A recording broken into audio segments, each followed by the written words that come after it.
தமிழ் கருத்துக்களம் 27ஆம் தேதி வைகாசி மாதம் 2017ஆம் ஆண்டு அடுத்த கருத்து பதிவு ஒன்று.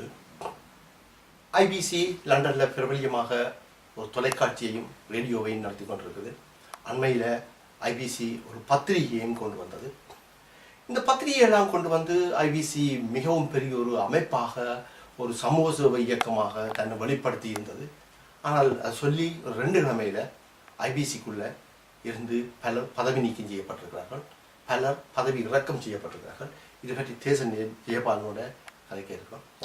வணக்கம் ஸ்ருதி. என்ன விஷயங்களை கண்டுறீங்க? இதை பற்றி ஒரு கட்டுரை ஒன்று தேசத்தில் எழுதியிருக்கிறீங்க. இதை பற்றி உங்களோட கருத்துக்களை சொல்லுங்கள்.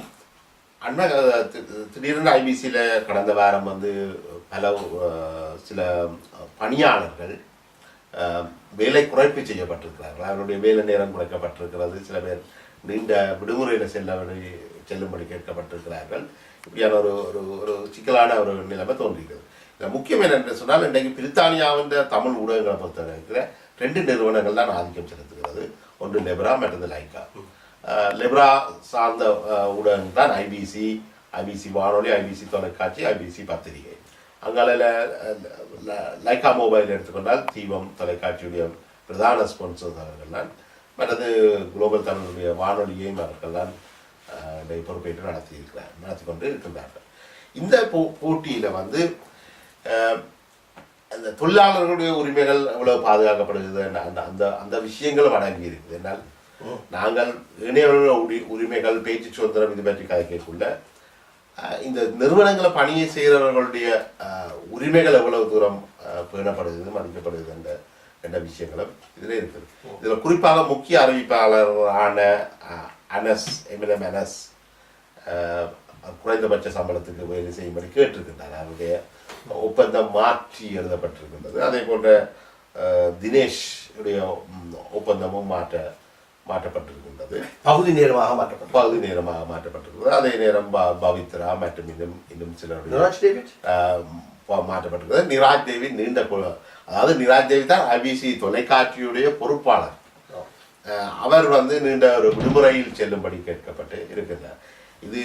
இந்த ஒப்பந்தங்கள் தொழில் ரீதியாக சில சட்டப்படி இது சரியாக இருந்தாலும் ஒரு ஊடகம் என்ற அடிப்படையில் ஒரு மோரல் வேல்யூஸ் எவ்வளவு தூரம் மதிக்கப்படுது என்ற ஒரு சிக்கல் ஒன்று இருக்குது.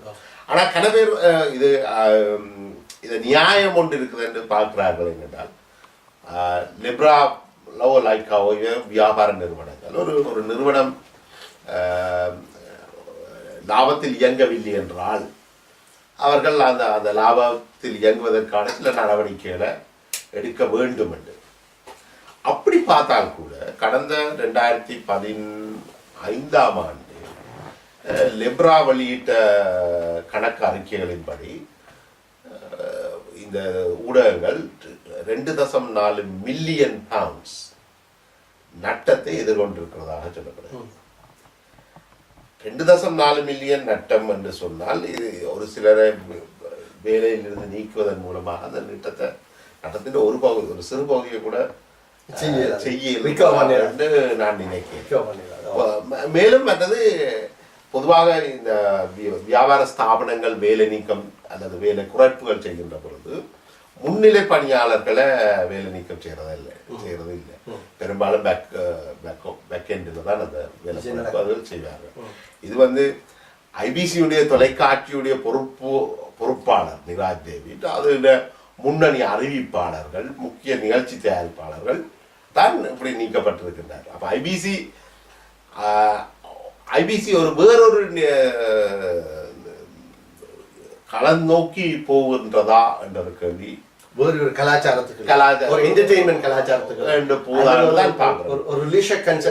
போகுதா இந்த செய்தி இந்த விஷயங்கள்ல இருந்து பெரும்பாலும் ஒரு முற்றுமுழுதாக ஒரு என்டர்டைன்மெண்ட் ப்ரோக்ராம், ஒரு விஜய் டெலிவிஷன் ஸ்டைலுக்கு வருதா, அல்லது அவர்கள் இலங்கை நோக்கியோ இந்தியா நோக்கியோ அல்லது கனடா நோக்கி, அதாவது சம்பளங்கள் குறைந்த நாடுகளை நோக்கி தங்கள் கலையை கொண்டு போக யோசிக்கிறார்களா என்ற ஒரு கேள்வியும் எழுகுது. அதில் குறிப்பாக இந்த நிராஜ் டேவிட்டுடைய நீண்ட விடுமுறையோ அல்லது அவருடைய வெளியேற்றம் ஒரு கேள்வி, பல்வேறு கேள்விகளையும் எழுப்புகின்றது. ஏன்னா எங்களோட சமூகத்துக்குள்ளே இருக்கின்ற புரியோடி போயிருக்கின்ற இந்த பிரதேசவாதங்கள், உள் முரண்பாடுகள், அதுக்கு பின்னால ஒரு அழுத்தங்களை கொடுக்குதுன்னு சொல்லப்படுது. என்றால் நிராஜ் டேவிட் ஒருவர் தான் ஒரு ஊடக அனுபவம் உள்ள ஒருவராக இந்த தொலைக்காட்சிகள் இருக்கிறார். இணையவர்கள் எல்லாரும் வந்து பிரித்தானியாவிலேயே ஊடகங்களில் ஈடுபட்ட ஆட்களாகத்தான் இருக்கிறார்.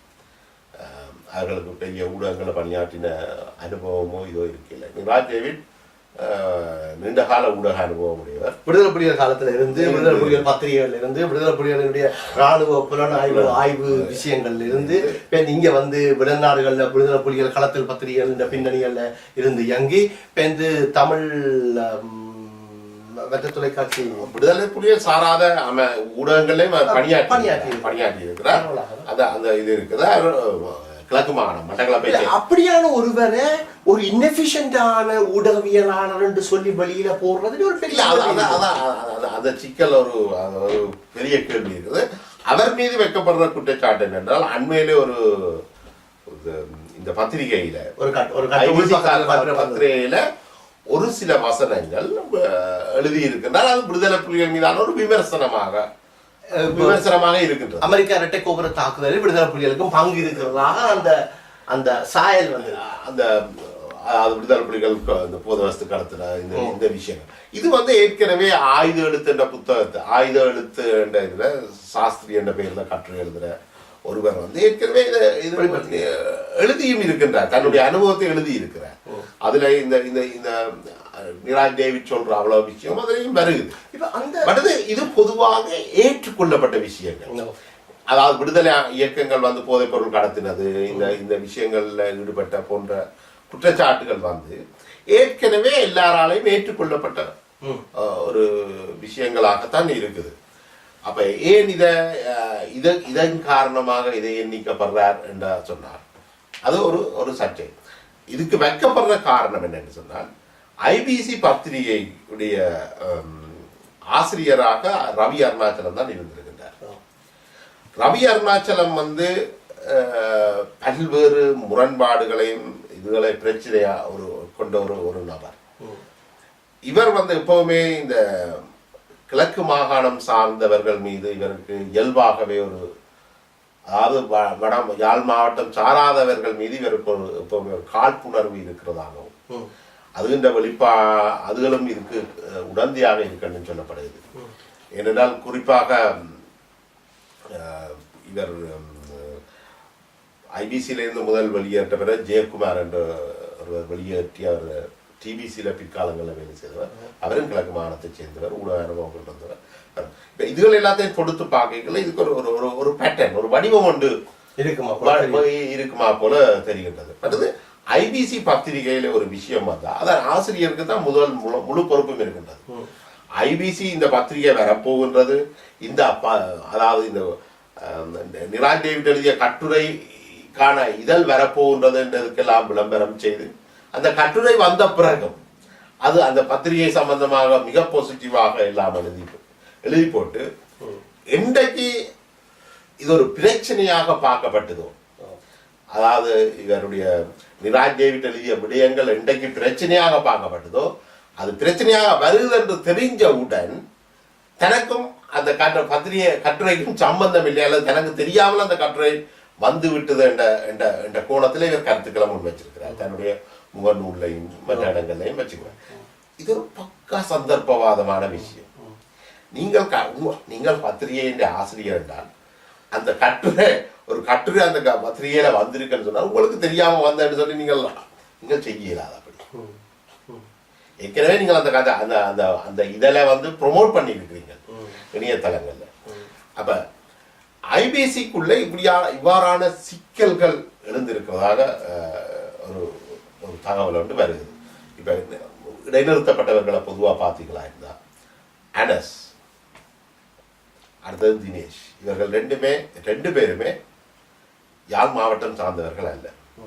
இந்த விஷயங்கள் இதுக்குள்ள அதாவது இந்த ஐபிசியுடைய அதிகாரத்தை இப்ப வச்சிருக்கிறவர், நான் ஐபிசி உரிமையாளர்களை பற்றி சொல்லல, இன்னைக்கு அந்த ஐபிசிக்குள்ள இந்த அதிகாரங்களை வச்சிருக்கிற ஒரு பிரிவினர்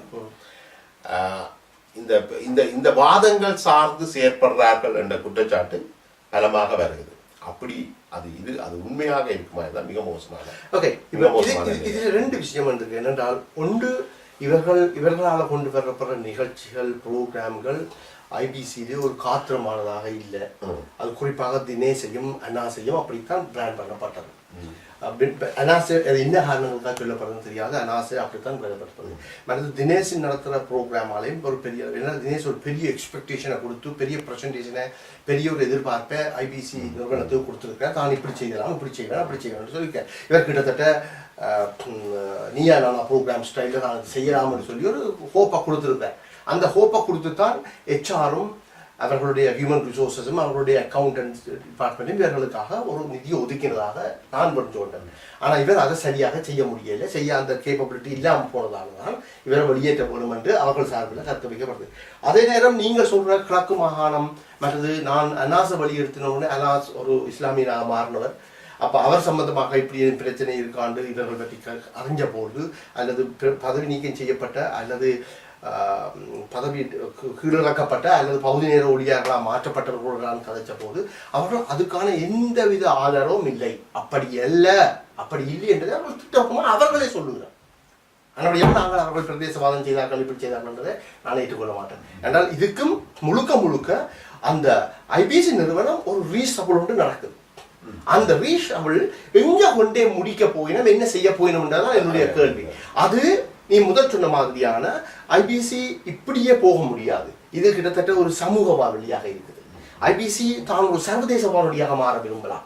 ஐபிசி இந்தியாவில் இருக்கிற விஜய் டெலிவிஷன் போன்ற ஒரு நிறுவனமாக மாற விரும்பலாம். அது சில வேளை ஒரு கேபிட்டலிசத்தின் ஒரு வெளிப்பாடாக இருக்கலாம். அது சில வேளை சரியாகவும் இருக்கலாம். என்ன சொன்னால் அப்படி ஒரு நிலைமைக்கு போக வேண்டிய தேவை அவர்களுக்கு இருக்கும். அவர்கள் பாரிய உலக பெரிய முதலாளிகள் இந்தியாவிலையும் இலங்கையிலையும் பாரிய நிறுவன இன்வெஸ்ட்மெண்ட் செய்கிற ஆட்கள் அப்படி போக விரும்பலாம். அப்படி போறவர்கள். ஆனால் இதில் இருக்க ஒரே ஒரு கேள்வி, நிராஜ் டேவிட் மிகவும் நீண்ட பாரம்பரியமான அனுபவங்களை கொண்டவர். விடுதலை புலிகள், தமிழ் தேசியம், தமிழர்களுடைய இந்தியாவும் இந்த விஷயம் சம்பந்தமாக அனுபவம்.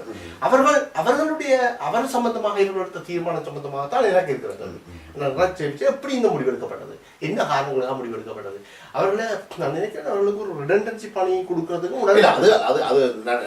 உண்மையிலே இது சட்ட ரீதியாக அவர்கள் நீக்கிறது சம்பந்தமான ஒரு ஒரு ஒரு பிரச்சனையா வரும் என்று நான் கருதுகிறேன். இது இவர்கள் அனைவருமே ஒரு ஒரு குறுகிய கால ஒப்பந்தத்தில் எடுக்கப்பட்டார்கள். அந்த ஒப்பந்தத்தை மீள புதுப்பிக்கின்ற போது அதுக்கான டேர்ம்ஸ் அண்ட் கண்டிஷன் மாற்றப்படுகிறது. கதை கேட்கல. இப்ப இந்த டெலிவிஷன், ஐபிசி டெலிவிஷன் ஒரு சமூக சேவை ஒரு நிறுவனமாக நின்றுதான் நாங்கள் கதைக்கு அதுக்கு வெளியில போயிட்டார்கள். நிச்சயமா இல்ல, அது ஒரு வியாபார நிறுவனத்தால நடத்தப்படுற ஒரு அதுவும் ஒரு தனி வியாபார என்டிட்டி தான். அது ஒரு அதுக்குன்னு தனியான ஒரு லாப நோக்கங்கள் இதுகள் எல்லாம் இருக்கின்றது. அவர்கள் அண்மையில் நடத்தின அந்த வெம்பிலி அரீனாவில் நடத்தின நிகழ்ச்சி கூட மிகப்பெரிய தோல்வியை சந்திச்சிருக்கேன். இந்த நிதியை ஈடு செய்யலாம் போயிட்டு அவர்கள் வியாபார ரீதியாக எடுக்கின்ற முடிவுகளும் சரி, அல்லது இந்த ஊடகத்தை திருப்பி புனரமைக்க அல்லது மீளமைக்க பிரபல்யமாக்குறதுக்கு எடுக்கின்ற முடிவுகளான சரி, அதுகளில் நாங்கள் பெரிய முரண்பாடுகளை கொண்டு வர இயலாது. ஆனால் இந்த பிரச்சனைகளை எப்படி அளக்குறதுன்றதுல ஒரு ஆளுடைய திறமையை எப்படி அளக்குறது, அல்லது இவர்களுக்காக மாற்றீடு செய்யப்பட்டவர்கள் அதே திறமையானவர்களா இருக்கணுமா, இவர்களுக்காக யார் மாற்றீடு செய்யப்படுகிறார் அதே திறமையை வச்சிருக்கணுமா, அல்லது இவர்கள் குறைவான திறமையில உள்ளவர்கள்லாம் அதுக்கு வருகிறோமா என்ற சிக்கல்கள் எல்லாம் இருக்கின்றது. என்றால் அந்த திறமையின் அடிப்படையில இது செய்யப்பட்டதாகவும் தெரியல, அதுவும் கொண்டு முடியல.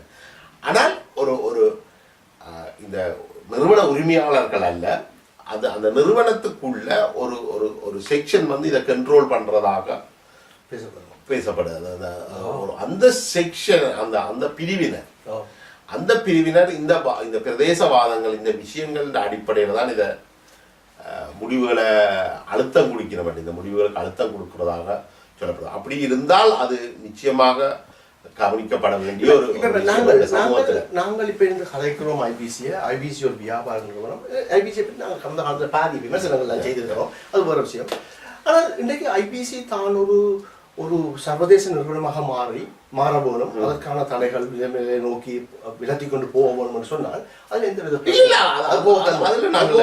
அதுக்காக அவர்கள் திறமையானவர்களை உள்வாங்க போறார்கள் என்று சொன்னால் அதெல்லாம் அவர்கள் செய்யறது ஒரு சர்வதேச தமிழ் பலம் பெருந்திய ஒரு ஊடகமா வாரது தேவை. ஒரு பிபிசி போல ஒரு தமிழ் ஊடகம் ஒன்று வருமண்டானது யூரோப்பில் அது ஒரு தேவையான விஷயம். அது கூட விஷயங்களை முடிக்கும்.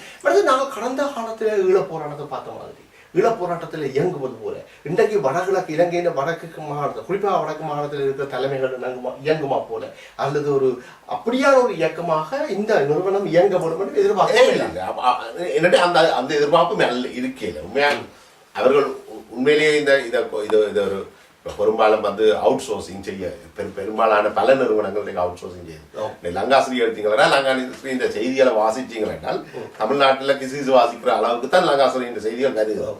என்றால் லங்காசிரி இந்த செய்திகள் அனைத்தும் இலங்கையில செய்தி சம்பவம் நடந்தாலும் அது லங்காசிரி இந்தியா தமிழ்நாட்டில் இருந்தால் அது செய்தி இந்த போக்குகள் இருக்குது. அப்ப ஐபிசியும் தன்னுடைய தேவைகள் அவுட் சோர்சிங் செய்யறதுல இந்த பிரச்சனைகள் இலங்கையை கொண்டு போகலாம், இந்தியா கொண்டு போகலாம், மலேசியா கொண்டு போகலாம், அங்கே கொண்டு போயணுமா கொண்டு போகலாம்.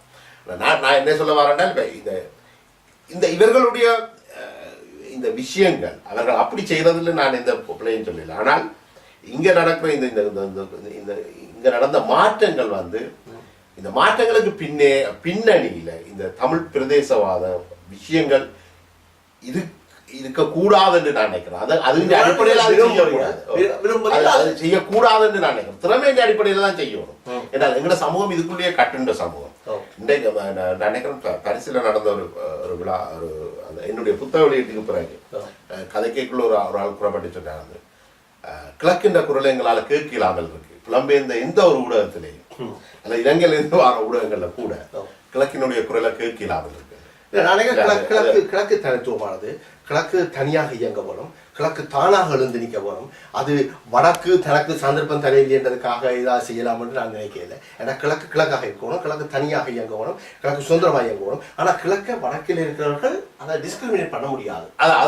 நாங்கள் என்னென்னு பாக்குறேன், வடக்கு கிழக்கு இணையணும் என்று வடக்கில் உள்ளவர்கள் கோஷம் போடுற அதே நேரம் ஆனா கிழக்கு மாகாணத்தை சேர்ந்தவர்களை ஒரு ஓரங்கற்ற தன்மை இப்போ நான் நினைக்கவில்லை. ஏன்னு சொன்னால் ஐபிசி நிறுவனம் வடக்கு கிழக்கு இந்தியா உலகெங்கும் வாங்கும் தமிழர்களுக்காகத்தான் தன்னை சேவை செய்யுது. அவர்கள்ட்ட இந்த பிரச்சனை இருக்குமென்று நான் நினைக்கவில்லை. அவர்கள் அவ்வளவுக்கு அறிவு கட்ட ஒரு இன்டெலிஜென்ஸ் லெஸ் ஹியூமன் ரிசோர்ஸஸா ஐபிசி லிபாரா இருக்குமென்று நான் நினைக்கவில்லை. லிபாராவில் ஹியூமன் ரிசோர்ஸை மேபி கேட்டுக்கொண்டிருப்பீங்க. அவர்களுடைய இன்டெலிஜென்ஸ் சர்வீஸ் அவர்களுடைய ஹெச்ஆர் நான் சொல்றேன், அதை தான் நான் இன்டெலிஜென்ஸ் சர்வீஸ் சொல்றேன். அந்த ஹெச்ஆருக்கு தேவை ஒர்க்கிங். ஏன்னு சொன்னால் இன்னைக்கு ஐரோப்பாவில் இன்வெஸ்ட்மெண்ட் செய்யணும், இந்தியாவில் இன்வெஸ்ட்மெண்ட் செய்யணும், இலங்கையில இன்வெஸ்ட்மெண்ட் செய்யணும். இதற்கு இடையிலான ஒரு கூட்டு இருக்குது. இலங்கையிலையும் இந்தியாவிலையும் இன்வெஸ்ட்மெண்ட் செய்யறதுக்கும் லிபாராவுக்கும் தொடர்பு இருக்குன்றால் இது ஒரு இன்டர்நேஷனல், அது ஒரு இந்தியன் ரீஜனல் விஷயங்களுக்குள்ள இவர்கள் மூவ் பண்ணிட்டார்கள். அப்படி மூவ் பண்ணினார்கள் சொன்னால் அவர்கள் அதே மாதிரியான அமைப்புகள் கொண்ட இந்திய தொலைக்காட்சி நிறுவனங்களோடு தாங்கள் சேவை பண்ண வேண்டியிருக்கும், தாங்கள் சேர்ந்திறங்க வேண்டியிருக்கும். இலங்கை இப்பொழுது இலங்கையின் குறிப்பாக வடக்கு பிரதேசம் ஒரு இந்திய சார்பு நிலமாக மாறிக்கொண்டிருக்கிற காலம்.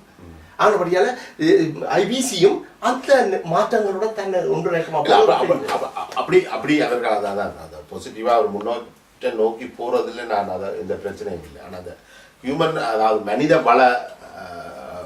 வளவாளர்கள் ஹியூமன் ரிசோர்ஸ் டிபார்ட்மெண்ட் அந்த மனித வள திணைக்கள இந்த நிறுவனங்களுக்குள்ள இருக்கிற மனித உரிமை வள செயற்பாட்டாளர்கள் இந்த கலாச்சார பின்னணி தெரியாமல் இந்த முடிவுகளை எடுக்கிறார்களா என்றால் அவர்கள் இது சம்பந்தமாக என்னென்னால் இது ஒரு தனிய ஒரு வியாபார நிறுவனமாக மட்டும் நீங்கள் பார்த்துடலாம். அது என்ன இருந்தாலும் அது ஒரு ஊடகம். அந்த ஊடகத்துக்கு சில பண்புகள் இருக்குது. அந்த ஊடகத்துல பணியாற்றுபவர்களுடைய உரிமைகள் இந்த விஷயங்கள் மற்ற வியாபார நிறுவனங்கள்ல இருந்து முற்றிலும் ஒரு வேறுபட்டது. இது இந்த ஹியூமன் மனித வளம் என்று சொல்ற விஷயத்தில் என்றால் கிழக்கு மாகாணத்தினுடைய குரல்களும் அங்க இருக்க வேண்டிய ஒரு தேவை உண்டு.